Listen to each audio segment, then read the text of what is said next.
आजच्या ब्लॉगमध्ये का नाही मिशोवरनं मला काहीतरी पार्सल आलेलं. आता ते पार्सल काय आलेलं ते तुम्हाला नेमकं शेवटलाच कळेल, त्यामुळे ब्लॉग हा पूर्ण बघा. आता तुम्ही म्हणणार यो लिपमधनं खाली निघालाय तर कशासाठी, तर विषय असा झालता, पार्सलवरती चुकून बिल्डिंग नंबर टाकायचं राहून गेलतं, त्यामुळे आपल्याला डायरेक्ट शॉपवरती जाऊन पार्सल पिकअप करायचं होतं. पटकन शॉपवर पोचलो आणि पार्सल घेतलं आणि घरला जायला निघालो.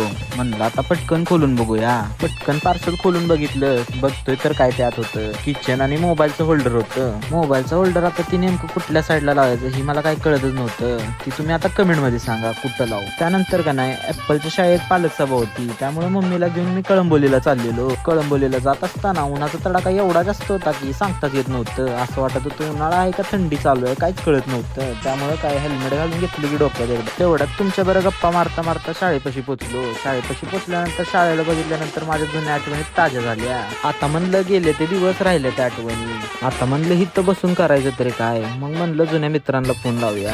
सगळ्या मित्रांना फोन लावून बघितलं, पण प्रत्येक जण प्रत्येकाच्या कामात बिझी होतं. त्यातनं पण कामातनं वेळ काढून मला 2 मित्र माझी भेटली. त्याच्याबरोबर बोलतोय तेवढ्यातच मला चेतनचा फोन आला, म्हणून मग चेतनला भेटायला गेलो. चेतनला भेटलो. चेतन पण त्याच्या कॉलेजच्या कामांमध्ये बिझी होता, त्यांचे पण सबमिशन वगैरे चालू होते. पण भाऊ त्यातनं पण वेळ काढून मला भेटलेला. त्याच्या सगळ्या प्रिंटआउट मारून झाल्या आणि त्याला तिथं कॉलेजवरती सोडलं आणि तिथनं मी घरला जायला निघालो. आजचा ब्लॉग आवडला असेल तर लाईक शेअर फॉलो करून घ्या आणि यूट्यूबला सबस्क्राईब करून घ्या.